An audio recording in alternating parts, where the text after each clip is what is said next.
बिस्मिल्लाहिर्रहमानिर्रहीम। अस्सलाम वालेकुम। आप सभी का इस्तकबाल है। आप देख रहे हैं स्पेशल रिपोर्ट। आपका मेज़बान मीर हिलाल हांजुरी हाजिर खिदमत। स्पेशल रिपोर्ट में मुतअद्दिद खबरें आया चाहती हैं, लेकिन सबसे पहले बात जम्मू कश्मीर की सियासत की करते हैं, क्योंकि पहले PAGD या इंडिया अलायंस के दरमियान एक रिफ्ट देखी गई थी अलायंस को लेकर, और उसके बाद ये खबरें भी गश्त करने लगी थी कि जो सज्जाद गिरी लोन है, अपनी पार्टी है, DPAP है, ये भी एक और फ्रेंड बना रहे हैं, एक और अलायंस बना रहे हैं। लेकिन वक्त गुजरते, चूंकि मैं बहुत पहले से ये कहते आया हूं कि ये जम्मू कश्मीर की सियासत है, यहाँ ऊंट कब किस करवट बदलेगा कोई नहीं जानता है, और यहाँ जो पॉलिटिकल डायमेंशन है इसकी नहज किस तरफ की जाएगी, इसका डायरेक्शन किस तरफ जाएगा, ये किसी को भी पता नहीं है। कल तक लग रहा था कि गैर PAGD, अब यानी सज्जाद गिरी लोन अपनी पार्टी के सईद मोहम्मद अल्ताफ बुखारी और डेमोक्रेटिक प्रोग्रेसिव आज़ाद पार्टी के गुलाम नबी आज़ाद के दरमियान एक और महाज बनने जा रहा है, एक और अलायंस बनने जा रहा है। लेकिन इस अलायंस के हवाले से अभी मुतअद्दिद खबरें आ रही हैं। बाज़ खबरें ये भी हैं कि अपनी पार्टी के अंदर रिफ्ट पैदा हो गई है, और अपनी पार्टी के बेशतर मेंबरान सईद मोहम्मद अल्ताफ बुखारी से यह कहकर नाराज है कि वो अगर अलायंस करेंगे तो उन्हें मिलेगा क्या। खासतौर पर नॉर्थ कश्मीर की जो सीट है, जहां से सज्जाद गिरी लोन पीपल्स कॉन्फ्रेंस के कैंडिडेट है, और वहां से अगरचे एक राय अपनी पार्टी के अंदर ये बन रही थी कि उन्हें सपोर्ट किया जाए, लेकिन दूसरी लॉबी ये कह रही है कि आखिर उन्हें हासिल क्या हो जाएगा। आखिर ये मामला क्या है, क्या रिफ्ट है या कि ये सिर्फ अफवाहें हैं, ये जानने के लिए मेरे सीनियर साथी सईद रूफ फारूकी इस वक्त मेरे साथ है, और फारूकी से जानना चाहेंगे, फारूकी आपसे जानना चाहेंगे कि पहले आप जो PAGD की इकाइयां हैं उनके दरमियान एक रिफ्ट पैदा हो गई थी जिसपे जो अभी भी बरकरार है। अब अपनी पार्टी DPAP और PC के दरमियान भी एक और महाज की बात की जा रही थी। कहां पर आप इसको देख रहे हैं, क्योंकि कहा जा रहा है कि अपनी पार्टी के अंदर कुछ लीडरान ऐसे हैं जो उस राय के बिल्कुल मुखालिफ हैं और एहतजाज भी कर रहे हैं, जिसमें कहा गया है कि नॉर्थ कश्मीर की जो सीट है उसमें वो किसी दूसरी पार्टी को सपोर्ट करेंगे, और वहां पर उन्होंने अपनी राय उसके बिल्कुल बरकरार रखी है। बिल्कुल हिलाल, देखिए आज इस रिफ्ट की जब हम बात करते हैं तो असल वजह यह है कि गुलाम नबी आज़ाद की DPAP पार्टी या सज्जाद गनी लोन की पीपल्स कॉन्फ्रेंस पार्टी जो है उनको जम होना था अपनी पार्टी में, और इस पे काफ़ी टाइम के लिए वर्कआउट भी किया गया है तीनों जमातों की लीडरशिप की तरफ से कि ये जो तीनों पार्टियां हैं ये एक प्लेटफॉर्म पे आएगी, यानी पीपल्स कॉन्फ्रेंस और DPAP जो है वो जम हो जाएगी अपनी पार्टी में। और अब जब जम नहीं हुई है तो फिर कहीं ना कहीं इख्तिलाफात जो है वो अपनी पार्टी के अंदर नजर आ रहे हैं, और मामला है क्योंकि नॉर्थ कश्मीर की सीट को लेकर जो क़यादत है अपनी पार्टी की सईद अल्ताफ बुखारी या कुछ बाकी लीडरान हैं, वो कह रहे हैं कि वो वहाँ पे सज्जाद लोन का साथ देंगे आने वाले लोकसभा इंतखाबात में, और बेशतर लीडरान ऐसे हैं जो उसकी मुखालफत कर रहे हैं। वो कह रहे हैं कि उनको अपना कैंडिडेट खड़ा करना है और किसी का साथ नहीं देना है, क्योंकि अगर हम किसी का साथ देंगे तो हमें बदले में क्या मिलेगा। उस्मान मजीद की बात करें, उस्मान मजीद ने ये जो है सवालात खड़े किए हैं कि हम क्यों किसी को सपोर्ट करेंगे नॉर्थ कश्मीर की सीट को लेकर। और जहां हम सेंट्रल और साउथ की बात करें वहां पर अब वाजिया जो है पिक हो गया है कि अलग अलग ये तौर पर इलेक्शन में पार्टिसिपेट करेंगे, क्योंकि जो जराये से खबरें आ रही है कि अपनी पार्टी की तरफ से भी जो पैनल बना हुआ है साउथ कश्मीर सीट को लेकर कि वहां पे किसका इंतखाब किया जाएगा इलेक्शन के लिए, क्योंकि गुलाम नबी आज़ाद ने पहले ही कैंडिडेट खड़ा किया है। अब जब गुलाम नबी आज़ाद का कैंडिडेट साउथ कश्मीर में कैंपेनिंग चला रहा है, यहाँ से अपनी पार्टी भी अपनी तरफ से कैंडिडेट खड़ा कर रहा है, तो यानी इतिहाद जो है वो दम तोड़ रहा है इन तीनों पार्टियों के अंदर। और यही एक बड़ी वजह बनी है कि अपनी पार्टी के अंदर कई लीडरान जो है वो इख्तिलाफ कर रहे हैं, वो अपनी पार्टी के लीडरशिप के साथ इख्तिलाफ कर रहे हैं कि किसी भी जगह पे किसी को साथ देने की जरूरत नहीं है, बल्कि तीनों सीटों पे अपनी पार्टी जो है वो अपने कैंडिडेट्स खड़ा करेगी। यानी ये कहा जा सकता है कि जो ये तीनों जमातें हैं प्री पोल अलायंस के अंदर ये अब नहीं आ रही हैं, लेकिन पोस्ट पोल अलायंस का भी अभी कोई चांस नहीं है, क्योंकि ये लोकसभा के इंतखाबात है। लेकिन अभी चूंकि बहुत सारे मुबसरीन ये भी कहते हैं कि इसमें एक जोर इन पे जरूर है कि आप एक साथ आ जाए और जो PAGD की इकाइयां हैं जिसमें खासतौर पर नेशनल कॉन्फ्रेंस और PDP है उनका मुकाबला किया जाए, और खासतौर पर नेशनल कॉन्फ्रेंस का मुकाबला किया जाए। तो क्या कहा जा सकता है कि अब ये जो रविश थी या जो ये सिस्टम था ये यहीं पर थम गया है, या आगे शायद नहीं बढ़ पाएगा या कोई कंसेंसस नहीं बन पाएगा? देखिए लाल, बेशतर लीडरान के साथ हमारी बात हुई है तो उन्होंने कहा कि कंसेंसस बनने की अब बात नजर नहीं आ रही है, क्योंकि जो अभी तक पेशरफत चल रही थी वो कहीं ना कहीं अब खत्म हो रही है और अब मामला सिर्फ सजाद लोन और अल्ताफ बुखारी के बीच में है कि नॉर्थ कश्मीर की सीट को लेकर जहां अल्ताफ बुखारी चाहते हैं कि सजाद लोन को साथ दिया जाए, वहां बेशतर लीडरान जो है वो मुखालफत कर रहे हैं। बाकी जगह पे इत्तेहाद कहीं नहीं है और वजह इत्तेहाद की बड़ी वजह यह है, न बनने की बड़ी वजह यह है कि जो जम होने की बात कही गई थी कि पीपल्स कॉन्फ्रेंस और डीपीएपी जम हो जाएगी, वो फैसला कहीं ना कहीं सजाद लोन की जो लीडरशिप है उन्होंने भी नहीं माना है और गुलाम नबी आजाद की पार्टी में जो लीडर्स हैं उन्होंने भी नहीं माना है कि जम नहीं होंगे, इलेक्शन में हम एक साथ आ सकते हैं पर जम नहीं होंगे। तो यही वजह है कि ये जो तजाद अब खड़ा हो गया है। एक तो ये तीनों पार्टियां अलग हो गई है और अपनी पार्टी की लीडरशिप भी कहीं ना कहीं अब अपनी जो उनके कायद है, उनके सीनियर लीडर हैं, उनसे नाराज है कि क्यों सजाद लोन का साथ हम देंगे।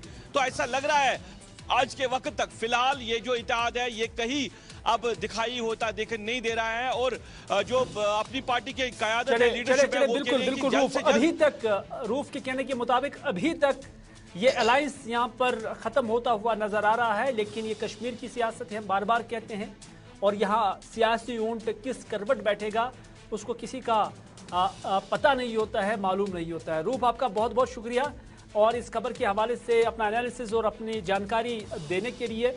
अभी तक ऐसा लग रहा है कि ये जो दूसरा अलायंस यहाँ पर बनने की कोशिश हो रही थी उसमें ऐसा लग रहा है कि शायद ये बनते बनते अब नहीं बन पाएगा। लेकिन एक बार फिर से वही बात कि ये जम्मू कश्मीर की सियासत है, यहाँ कभी भी सियासी हवाओं का रुख किसी भी तरफ जा सकते हैं।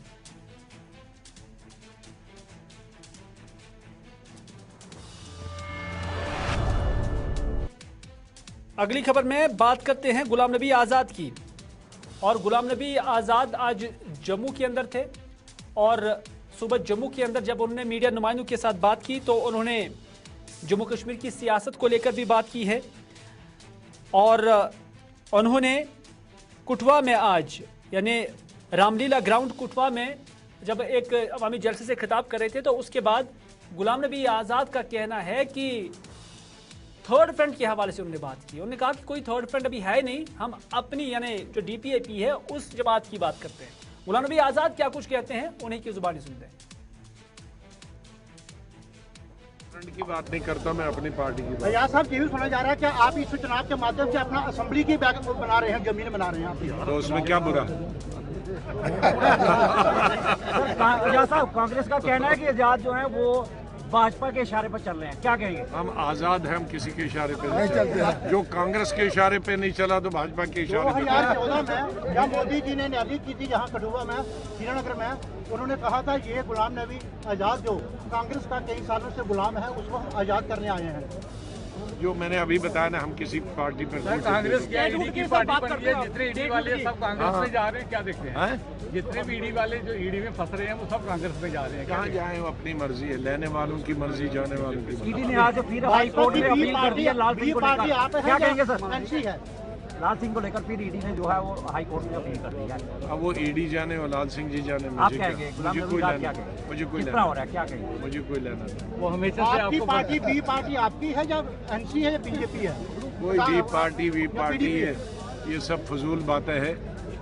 जिन लोगों के पास एजेंडा नहीं होता वो ए पार्टी बी पार्टी साहब 40 साल आप कांग्रेस में रहे हैं, जितनी भी आपने स्टेज पे बातें की है वो सिर्फ कांग्रेस की देन थी, तो क्या कहना है आपका कि आप हमेशा अपनी पार्टी की जो है यहाँ पे बात करते हैं? देखो, उनमें 90% मैंने जनरल सेक्रेटरी स्टेट जिताई, आज भी जीत के वो देखें। लाल सिंह दोबारा कांग्रेस में आ गया है और कई लोग कांग्रेस में जुड़ रहे हैं, जैसे आज श्रीनगर से एक भाजपा का पूरा विधायक कांग्रेस में शामिल हुआ है। जो जिसको मर्जी है जाना जाए, हम वोटों के, हम मतदाताओं के सारे इलेक्शन लड़ते हैं, हम लीडरों के सारे इलेक्शन। लोगों को क्या संदेश?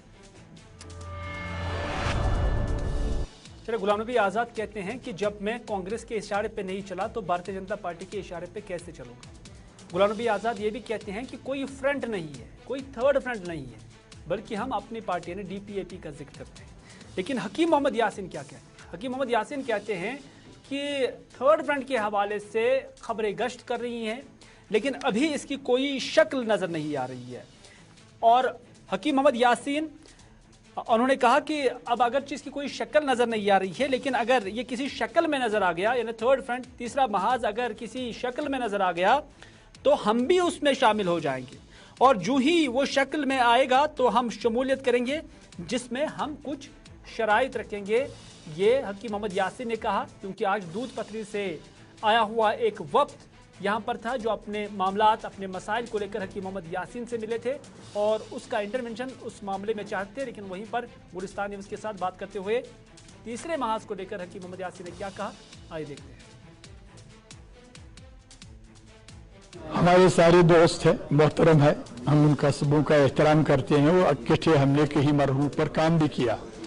इस वक्त हर एक की कोशिश है कि इस फोरम में आने की हम जायज़ा ले रहे हैं। अभी फोरम तो कभी नाम ही आता है, मगर फोरम शक्ल में अभी सामने आया नहीं। जो ही वो इसको तश्कील लेंगे इंशाअल्लाह हम भी उस फोरम में शमूलियत करेंगे, मगर मुद्दाओं पर एक जो हमारे कॉन्स्टिट्यूंसी के बारे में, डिस्ट्रिक्ट के बारे में, दूसरे जो हमारे मामलात है, तो उसकी सहमति जब बनेगी तो आवाम की मफाद के खातिर जो भी बात होगी हम उस हर एक पार्टी या उस हर एक फोरम के साथ हाथ मिलाने के लिए तैयार है। शर्तिया ये है कि लोगों की बात होनी चाहिए, ज़मीन की बात होनी चाहिए, आइडेंटिटी की बात होनी चाहिए और यहाँ के तशक्कुर।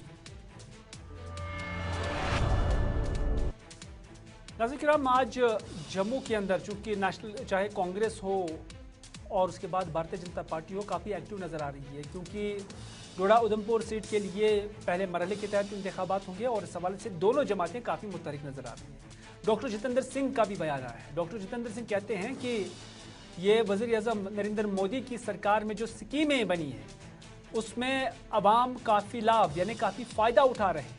उन्होंने कहा कि ये भारतीय जनता पार्टी की सरकार ही है जिसमें तमीर व तरक्की अरूज पर है, और उनने कांग्रेस की ये कहकर नुक्ताचीनी की है कि जो काम आज हुए हैं कांग्रेस 70 साल में नहीं कर पाई है।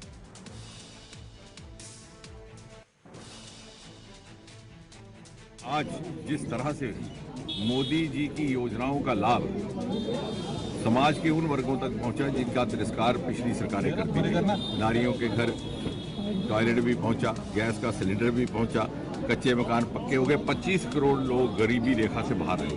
कांग्रेस पार्टी ने क्या किया, गरीबी हटाओ का नारा दिया और गरीबों को हटा दिया, लेकिन मोदी जी ने 25 करोड़ लोगों को परमानेंट ढंग से गरीबी रेखा से बाहर रहे। जहाँ तक हीरानगर का संबंध है, आज यहाँ पर एक्सप्रेस कॉरिडोर बन रहा है, हिंदुस्तान का सबसे बड़ा शानदार कॉरिडोर। पूछा जाए कांग्रेस सरकार से कि 60-70 साल उनका राज रहा, क्यों नहीं वो कर पाए। मोदी जी ने उस तरह की एक लेवल प्लेइंग फील्ड हमारे यूथ के लिए बनाई। आते ही उन्होंने इंटरव्यू समाप्त कर दिए, मेरिट के आधार पर नियुक्तियां होने लगी, वरना पहले क्या होता था, कांग्रेस के नेता और कांग्रेस के मंत्री क्या करते थे, 100 अंक आए हों किसी के रिटर्न में, उसको फेल कर दिया और जिससे लेन देन किया हो उसे 100 अंक इंटरव्यू देके कितना अत्याचार करते रहे हमारे बच्चों को। तो इसलिए ये जो काम हुए हैं, डॉक्टर जितेंद्र सिंह कहते हैं कि सब कुछ भारतीय जनता पार्टी ने किया, लेकिन चौधरी लाल सिंह कहते हैं कि डॉक्टर जितेंद्र सिंह पीएमओ में रहकर कोई काम नहीं कर पाए। लाल सिंह ने यह भी कहा कि लोगों से गैर महज़ब तरीके से डॉक्टर जितेंद्र सिंह भी पेश आते हैं। उन्होंने कहा कि यहां किसी ने पानी मांगा तो उससे थाने ले गया। इतनी बड़ी पोजीशन पर बैठने के बावजूद कुछ नहीं कर पाए हैं और इस बार डॉक्टर जितेंद्र सिंह की हार पक्की है। ये कांग्रेस के मुमकिन उम्मीदवार चौधरी लाल सिंह ने आज बात करते हुए की। चौधरी सिंह, ईडी ने जो है ये आपकी बेल का विरोध भी किया है। फिर क्या हुआ? नहीं, क्या लग रहा है, कैसे फिर क्या हुआ? मेरा कॉम्पिटिशन में मैं उसको निशाने में ले रहा हूँ जिसने लोगों का बेड़ा गर्क किया है, वो है मेंबर पार्लियामेंट वहां का। पीएमओ में बैठ के एक पैसे का काम नहीं किया, एक धेले का काम नहीं किया और लोगों से इतनी बदतमीजी से मिलते हैं। I am sorry for that. और किसी को बुलाया तक नहीं, किसी गांव में नहीं की, किसी एरिया में नहीं घूमे। क्या बात है यार, हद होती है। हमने भी लीडरी की है, 10 साल MP हम भी रहे हैं। लोग हमें इकट्ठे होके हमारे लिए तरस रहे हैं और इसको कोई मुंह तक नहीं लगा रहा। क्यों? इन्होंने मुंह लिया, किसी ने पानी मांगा उसको थाने दे दिया। अभी 4 दिन पहले किसी ने सवाल किया, उसको पकड़ के अंदर दे दिया। एक घाटी वाले सरपंच ने कहा भाई साहब पानी नहीं है, ओए पकड़ो अंदर तो इसको। कोई हाथ होगी, काम कुछ नहीं। इतनी बड़ी स्टेटस, इतनी बड़ी जगह पे बैठने के बाद अगर इस किस्म की पोजीशन है, क्या किया जाए? क्या तो, मुकाबला किस तरह से होने वाला है? क्या मुझे पिछली बार 3.5 लाख वोट लेकर वो जीते थे, अब वो कई लाखों से उससे भी ज्यादा हारेंगे। सेक्रेटरी सर यूथ कांग्रेस आपके खिलाफ कोई साजिश रची जा रही है? हमें क्या प्रॉब्लम है साजिशों से? मैं सारी जिंदगी भुगत आया हूँ, मुझे कोई। कांग्रेस यहीं पर खामोश नहीं रही, बल्कि कांग्रेस के साबिक वजीर रमन बल्ला का कहना है कि जम्मू के अंदर बदलाव आया है। उन्होंने कहा कि भारतीय जनता पार्टी अवाम के साथ का एक फॉल्स नैरेटिव बना रही है, हवा खड़ा कर रही है। उन्होंने कहा कि बीजेपी ये झूठी हवा बना रही है। उन्होंने कहा कि जम्मू कश्मीर में असेंबली इंतखाबात और स्टेटहुड बहाल हो जाना चाहिए, ये कांग्रेस की बड़ी डिमांड है। और उन्होंने कहा कि जम्मू कश्मीर के अवाम समझते हैं कि बीजेपी ने जमहूरियत का कत्ल किया है, जिसकी वजह से अब वो यानी अवाम जम्मू कश्मीर के अंदर बदलाव चाह रहे हैं। कार्यकर्ताओं में काफी उत्साह यहाँ पे है, वो बदलाव का रणनीति आपको देखने को यहाँ पे मिलेगी। जिस ढंग से भाजपा ने जो जख्म दी है, अब एक एक करके लोग हिसाब उनसे मांगेंगे। हमें लगता है कि बदलाव यहाँ पे होगा और भाजपा जो दावे यहाँ पे करती है खोखले साबित यहाँ पे हो गए और नई लोग इसी चीज का इंतजार कर रहे हैं। आज भी हम मांग यही करेंगे कि हमारा मेन मकसद जो बाकी लोकल बेसिक सुविधाएं, बेसिक सिविक एमिनिटीज की जरूरत हो, जहाँ पे लोकल इश्यूज हो, वो तो हैं ही हैं, लेकिन हम फिर भी स्टेटहुड की मांग यहाँ पे करेंगे कि हम कमिटेड हैं कि स्टेटहुड वापस लेकर रहेंगे और उसके साथ साथ असेंबली के पोल की भी डिमांड यहाँ पे करेंगे, जिससे जमहूरियत को मैं समझता हूँ कि उसका मर्डर अगर हुआ तो भाजपा की इस देख रेख में हर एक सेक्शन, नौजवान साथी हो, बॉर्डर के रेजिडेंट्स हो, रेफ्यूजी जो लोग हैं, सब लोग जो हैं वो ज्यादा अफेक्टेड हुए भाजपा के इस राज में। अब हालात यहाँ पे ये बन गया कि कार्यकर्ताओं का उत्साह देखते हुए कि लोग बदलाव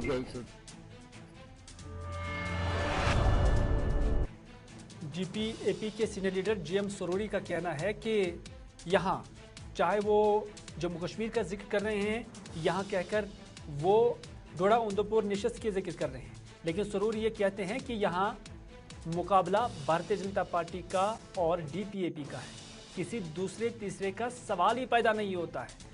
और सरूरी ये भी कहते हैं कि हम चाहते हैं कि डेवलपमेंट के तौर पर आवाम की खिदमत की जाए और आवाम को अपनी ज़मीनों का हक भी मिलना चाहिए।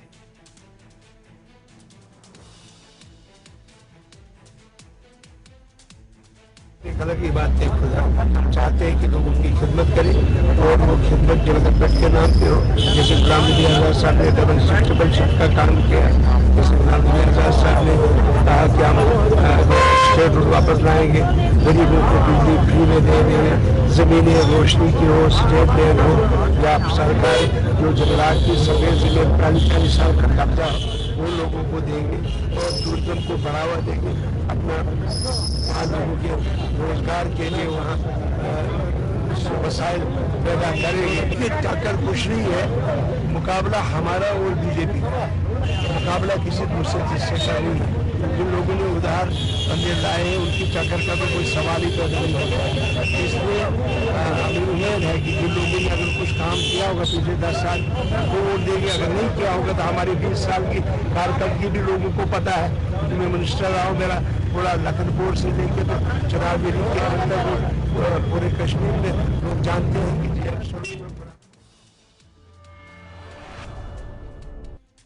इधर सीपीआईएम के लीडर मोहम्मद यूसुफ तारिगामी का कहना है कि 2 दिन पहले सरकार की जानिब से एक हुक्मनामा आया है जिसमें मुलाजमीन को सोशल मीडिया पर मोहतात रहने की बात कही गई है। उन्होंने कहा कि कानून और आइन अभी भी जिंदा है, जिसके तहत शहरियों को बशमूल मुलाजमीन को हुकूक दिए गए हैं, जिसके मुताबिक उन्हें डिप्राइव रखना गैर कानूनी अमल है। तारिगामी ने कहा कि इससे पहले भी मुलाजमीन को एसोसिएशन बनाने और एहतजाज करने पर पाबंदी आयद की गई थी, जबकि तारिगामी के बकौल ये मुलाजमीन का आइन और कानून के मुताबिक बुनियादी राइट है, बुनियादी हक है। अभी चंद दिन हुए, 2 दिन ही हुए, एक हुक्मनामा जारी हुआ, सर्कुलर इशू किया गया, जिसमें अब सोशल मीडिया पर उसका इस्तेमाल भी उससे दूर रखने की कोशिश है कि मुलाजिम उसका इस्तेमाल ना कर ले अपनी शिकायत को लेकर, गुफ्तगू के बारे में, चर्चा के बारे में। न मालूम क्यों अभी हमारा जहां तक जम्मू कश्मीर का ताल्लुक है, अभी आईन जिंदा है, अभी कॉन्स्टिट्यूशन है, और कॉन्स्टिट्यूशन में हमें कुछ अधिकार मिले हैं, मुलाजिमों को भी अधिकार मिले हैं। सिटीजन्स होने के नाते उन्हें डिप्राइव रखना गैर कानूनी भी है, गैर आईनी भी है। और इसके अलावा आपको मालूम होगा कि अभी 2023 नवंबर में एक और सर्कुलर निकाला गया कि कोई मुलाजिम आप प्रोटेस्ट नहीं कर सकता, एसोसिएशन नहीं बना सकता। आप कॉन्स्टिट्यूशन ऑफ इंडिया में देख लीजिए, फंडामेंटल राइट है हर सिटीजन का, जिसमें मुलाजिम भी शामिल हैं, कि वो एसोसिएशन भी बना सकता है और वो एहतजाज भी कर सकता है पुरअमन कायदे के तहत, कानून के दायरे के अंदर रहकर। लेकिन सिर्फ जम्मू कश्मीर को इस ढंग से ट्रीट किया जा रहा है यहाँ के मुलाजिमों को जैसे वो अब गुलाम बन चुके हैं। हालांकि इनका दावा है कि हमने जमहूरियत को, अभी चुनाव हो रहे हैं तो चुनावी अमल में मुलाजिमों पर भी ये बोझ ज्यादा होगा, वो मशीनरी है कल, तो उनमें अगर नाराजगी हो, उनमें अगर बेचैनी पैदा हो, उनके जो उमंगे हैं, एस्पिरेशंस हैं, उनको ज़ेरे नज़र ना रखा जाए, मेरे ख्याल में इंतज़ामिया के लिए भी मुनासिब नहीं है और हमारे समाज के लिए, ओवरऑल इंटरेस्ट के लिए। नाज़रीन, आज की स्पेशल रिपोर्ट में बस इतना ही। अपने मेज़बान को दीजिए इजाज़त। अल्लाह निगहबान।